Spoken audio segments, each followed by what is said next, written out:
आप सभी लोग सुख चाहते हैं, लेकिन सुख चाहते तो हैं, पर सुख चाहने के लिए जहां दौड़ना वहां दौड़ते नहीं है, गलत दौड़ते हैं। हमारे शरीर में दो चीजें हैं, एक शरीर है, एक आत्मा है। थोड़ा सा 5 मिनट का समय लेके मैं ये प्रश्न आपको उठाऊं और बहुत अच्छी बात आज आपको बता दूं, आपके बहुत सारे डाउट्स क्लियर भी हो जाएंगे। सुनो, हमारे शरीर और आत्मा अलग है, ये तो हम पहले भी आपको 1000 बार बता चुके हैं।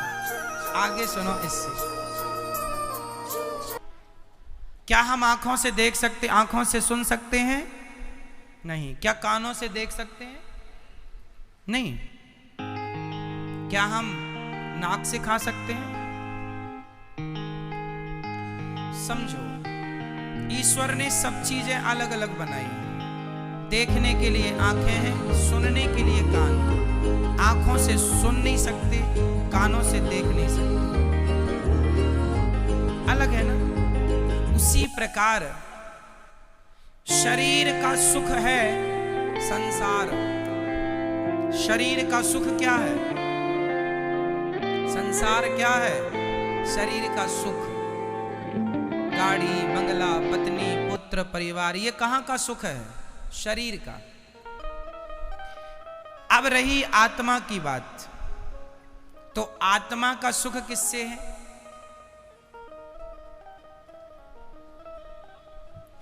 समझो, सिद्धांत को समझो, साइंस को समझो। चलो मैं साइंस से जोड़ता हूं इस सब्जेक्ट को। आप किसी भी वस्तु को ऊपर से छोड़ दीजिए, वो पृथ्वी पर जाके गिरेगा। साइंस कहता है गुरुत्वाकर्षण पृथ्वी में है। ये तो सत्य है कि गुरुत्वाकर्षण है, पर इसके अतिरिक्त एक सत्य और है, क्योंकि वो पृथ्वी का ही हिस्सा है। इसलिए अंश अपने अंशी की ओर भागता है। अंश हमेशा किसकी ओर भागेगा? अंशी की ओर। जैसे ये पुष्प, ये किसका अंश है? ये पृथ्वी का अंश है, क्योंकि पृथ्वी से पेड़ बना, पेड़ पर ये पुष्प खिला। तो कुल मिला के, और ये आप रख दो, आप 2-4 दिन, 1 हफ्ता, महीने भर रख दो, ये अपने आप माटी हो जाएगा। कुछ ना करो, माटी हो जाएगा ये अपने आप। हाँ या ना? तो ये किसका अंश हुआ? मिट्टी का। अंशी कौन हुई? अंशी हुई पृथ्वी, और अंश हुआ ये। तो ये पृथ्वी का अंश है, इसलिए ये छोड़ने पर नीचे जाएगा, क्योंकि ये अंशी की तरफ जा रहा है। अब दूसरा, आग। आग हमेशा नीचे नहीं जाती। आग की ज्वाला, आग की लौ, आग की ज्योति ऊपर जाती है। क्यों? क्योंकि वो सूरज का अंश है, क्योंकि सूरज में आग है। तो हर अंश अपने अंशी की तरफ भागता है। हर अंश कहां भागता है? अपने अंशी की तरफ। आग किसका अंश है? सूर्य का। तो सूर्य की तरफ भागती है ना आग की ज्वाला हमेशा ऊपर। तीसरा, इस धरती की नदियां हमेशा किसकी तरफ भागती हैं? समुद्र की तरफ। क्यों? क्योंकि वो समुद्र का अंश है। क्योंकि पानी जो बरसता है, समुद्र का ही तो वाष्पीकरण होता है पानी, और फिर वही बरसता है। तो वो एक्चुअली इनडायरेक्ट वो समुद्र का ही पानी है, बरसता है, नदियों में आया, फिर वो अपने अंश की तरफ भागा, अपने अंशी की तरफ। समझो, जैसे पृथ्वी का कोई भी हिस्सा वो पृथ्वी की तरफ भागता है, कोई भी पुष्प, कोई भी पत्थर, कोई भी मिट्टी का ढेला, क्योंकि वो पृथ्वी का अंश है, इसलिए पृथ्वी की तरफ। आग सूर्य का अंश है, इसलिए सूर्य की तरफ। नदी समुद्र का अंश है, इसलिए समुद्र की तरफ। और हमारी आत्मा ईश्वर का अंश है। ईश्वर अंश जीव अविनाशी। इसलिए जब ये ईश्वर की तरफ भागेगी तब ही इसे सुख मिलेगा, अन्यथा इसे कभी सुख मिल नहीं सकता। आप लोग रसगुल्ला खाते हैं, तो आप कहते हैं आनंद आ गया। अरे रसगुल्ला से शरीर को आनंद आ सकता है, इंद्रियों को आनंद आ सकता है, आत्मा का तो रसगुल्ला से कोई लेना देना नहीं। क्यों? आत्मा किसका अंश है? ईश्वर अंश। ये ईश्वर का अंश है। इसलिए यदि आत्मा को सुख देना है, आज लोग दुखी, सब कुछ है आपके पास, फिर भी आप अशांत हैं, फिर भी आप परेशान हैं, उदास हैं। क्यों? क्योंकि आप संसार में सुख ढूंढ रहे हैं। अब मिलेगा, अब मिलेगा। पागल हो, है ही नहीं, मिलेगा कहां से? जैसे आंख कभी सुन नहीं सकती, कान कभी देख नहीं सकता, उसी प्रकार आत्मा कभी रसगुल्ला खा नहीं सकती, आत्मा कभी पानी पी नहीं सकती, आत्मा को पैसों में सुख नहीं मिल सकता, संसार के भोगों में सुख नहीं मिल सकता। आत्मा का सुख तो परमात्मा में है। जितने जल्दी ईश्वर की तरफ बढ़ो लोगे, जितने जल्दी उसका ध्यान कर लोगे, उतने जल्दी सुखी हो जाओगे। सुखी होना चाहते हो तो भगवान की तरफ बढ़ो। और आप लोग शरीर को ही सुख देने में लगे हैं।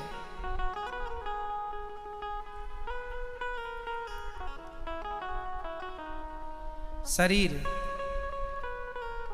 इसलिए शरीर जो है ये संसार की तरफ ले जाता है आपको। क्यों ले जाता है? क्योंकि शरीर संसार से बना है। संसार में 5 चीजें हैं, पृथ्वी, जल, वायु, अग्नि, आकाश, और ये 5 चीजों से आपका शरीर बना है। तो आपका शरीर आपको संसार की तरफ ले जाता है, क्योंकि संसार से बना है।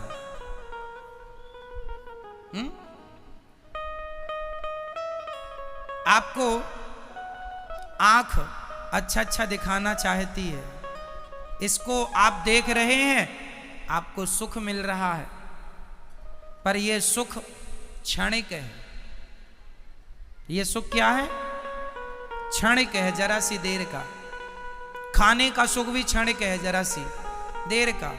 भोगों का सुख भी क्षणिक है, जरा सी देर का। आप जरा सी देर के सुख के पीछे सारी जिंदगी लगाए हैं। सारी जिंदगी आपको लगता है अरे वो करोड़पति बन गया, मैं भी बन जाऊंगा, मुझे भी सुख मिलेगा। सब करोड़पति बन रहे हैं। पूछ लो करोड़पतियों से वो कितने सुखी हैं। सुख संसार में नहीं मेरी मां। शरीर का संबंध संसार से है, आत्मा का संबंध परमात्मा से है। और मैं शरीर नहीं, मैं आत्मा हूं। यदि यथार्थ सुख चाहते हो तो भगवान के बन जाओ। नाथ मैं आपको कभी भूलू नहीं, हे श्रीमन्नारायण मैं आपको कभी, मैं उनका अंश हूं। पर विडंबना तो देखो, एक शेर का बच्चा गीदड़ों के झुंड में मिल गया, और गीदड़ों के झुंड में मिलकर वो भी गीदड़ों के संग रहने लगा, गीदड़ों की तरह व्यवहार करने लगा, खाने लगा, उन्हीं के संग सोए, उन्हीं के संग जागे, उन्हीं के संग रहे, उन्हीं को अपना बाप समझे, उन्हीं को माता। एक दिन शेर आया और शेर ने देखा कि मेरा कोई अपना आदमी गीदड़ों की झुंड में दहाड़ लगाई, तो उसके अंदर से भी वो शेर तो था ही, उसने भी दहाड़ा। शेर ने बुलाया, यहां तू शेर का बच्चा है, गीदड़ों के झुंड में क्या कर रहा है? बोले नहीं नहीं, हम तो गीदड़ ही हैं, ये सब हमारे रिश्तेदार हैं। शेर ने कहा पागल, तू शेर का बच्चा है, कब से गीदड़ों के? बोले बचपन से। एक्चुअली हुआ क्या था, ये अपनी माँ से बिछड़ गया और गीदड़ों के झुंड में मिल गया, वहीं पला बढ़ा तो अपने आप को वो गीदड़ मान लिया। उसी प्रकार तुम सब शेर के बच्चे हो, परमात्मा रूपी शेर के, लेकिन गीदड़ों के झुंड में मिलने से आप अपने आप को गीदड़ समझ रहे हैं। मैं गीदड़ हूं, मैं रामबाई हूं। ये अपने आप को रामबाई समझे बैठी है। मैं गीताबाई हूं, मैं सीता हूं। मैं अनुराग हूं, मैं अभिनव हूं, मैं नारायण हूं। आपने अपने आप को कुछ भी समझ लिया। ना तो आप सीताबाई हो, ना गीता हो, ना अंजलि हो, ना राम हो, ना रघुनाथ हो, ना तो घनश्याम हो। तुम शुद्ध आत्मा हो जो ईश्वर का अंश है। बस ये तुम्हारा परिचय है।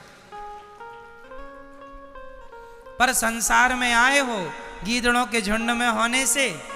हुआ, एक गीदड़ ने कहा हुआ, दूसरे हुआ हुआ। आज तक किसी ने नहीं पूछा क्या हुआ, क्या हुआ, नहीं बस हुआ हुआ हुआ हुआ।